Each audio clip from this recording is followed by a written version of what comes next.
সকলোকে নমস্কাৰ। আজি আমি আলোচনা কৰিম ইণ্ডিয়ান কনষ্টিটিউশ্যনৰ মোষ্ট ইম্পৰ্টেণ্ট টপিকছ আৰু কেইটামান ইম্পৰ্টেণ্ট কুৱেশ্যন আনচাৰৰ ওপৰত। ইম্পৰ্টেণ্ট টপিক কেইটা হৈছে fundamental rights, directive principles of state policy, Panchayati Raj system, election commission, supreme court আৰু পাৰ্লিয়ামেণ্ট। এই টপিক কেইটাৰ পৰা যথেষ্ট কুৱেশ্যন অহা দেখা যায়। এতিয়া আমি কুৱেশ্যন আনচাৰসমূহলৈ আগবাঢ়োঁ। প্ৰথম প্ৰশ্নটো হৈছে who is known as the father of Indian constitution? ভাৰতীয় সংবিধানৰ জনক কাক বোলা হয় বা ভাৰতীয় সংবিধানৰ জনক কোন? ইয়াৰ উত্তৰ হৈছে ডক্টৰ বি.আৰ. আম্বেদকাৰ। তেওঁৰ সম্পূৰ্ণ নামটো হৈছে ডক্টৰ ভীমৰাও ৰামজী আম্বেদকাৰ। দ্বিতীয় প্ৰশ্নটো হৈছে which article deals with national emergency?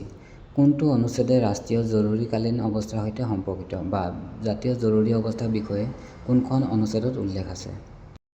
ইয়াৰ উত্তৰটো হৈছে আৰ্টিকল 352। ভাৰতীয় সংবিধানৰ অনুচ্ছেদ 352য়ে জাতীয় জৰুৰী অৱস্থা ঘোষণা সম্পৰ্কীয় ব্যৱস্থাসমূহৰ বিষয়ে উল্লেখ কৰে। এই অনুচ্ছেদ অনুসাৰে যদি ভাৰতৰ সুৰক্ষা বিপদৰ সন্মুখীন হয় তেন্তে ৰাষ্ট্ৰপতিয়ে সমগ্ৰ দেশত অথবা দেশৰ কোনো নিৰ্দিষ্ট অংশত জৰুৰী অৱস্থা ঘোষণা কৰাৰ অধিকাৰ লাভ কৰে।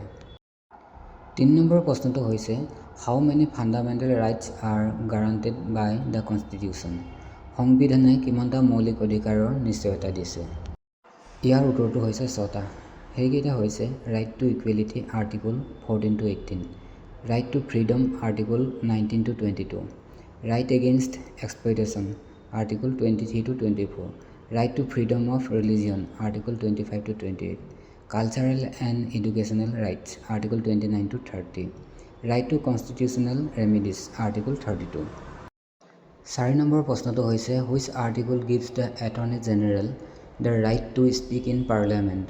কোনটো অনুচ্ছেদে এটৰ্নী জেনেৰেলক সংসদত কথা কোৱাৰ অধিকাৰ দিয়ে? ইয়াৰ উত্তৰটো হৈছে আৰ্টিকল 76।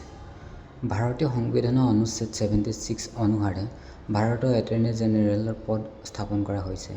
এটৰ্নী জেনেৰেল ভাৰতৰ সৰ্বোচ্চ আইন বিষয়া। তেওঁ চৰকাৰক আইনগত বিষয়ত পৰামৰ্শ দিয়ে, আদালতত চৰকাৰক প্ৰতিনিধিত্ব কৰে আৰু ৰাষ্ট্ৰপতিয়ে নিৰ্ধাৰণ কৰা অন্যান্য দায়িত্বসমূহ পালন কৰে। এটৰ্নী জেনেৰেলে ৰাষ্ট্ৰপতিৰ ইচ্ছা অনুসাৰে নিজৰ পদত অধিষ্ঠিত থাকে।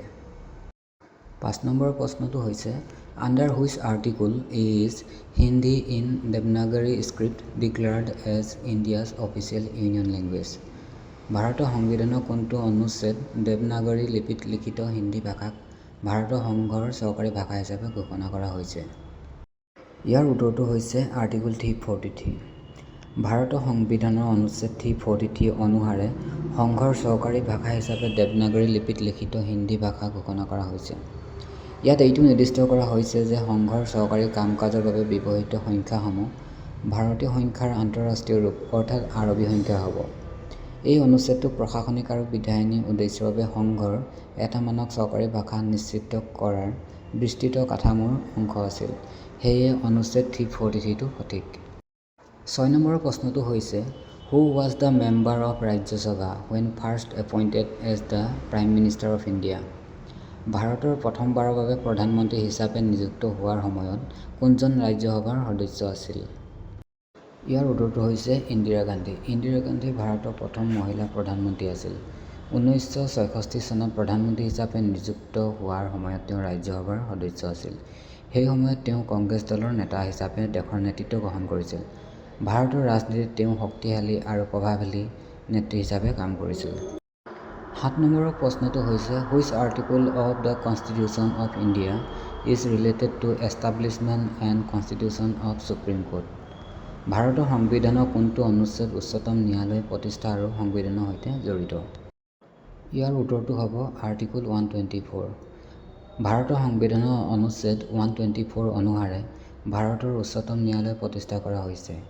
এই অনুচ্ছেদত উচ্চতম ন্যায়ালয়ৰ গঠন, মুখ্য ন্যায়াধীশ আৰু অন্যান্য ন্যায়াধীশৰ নিয়োগৰ ব্যৱস্থা উল্লেখ আছে।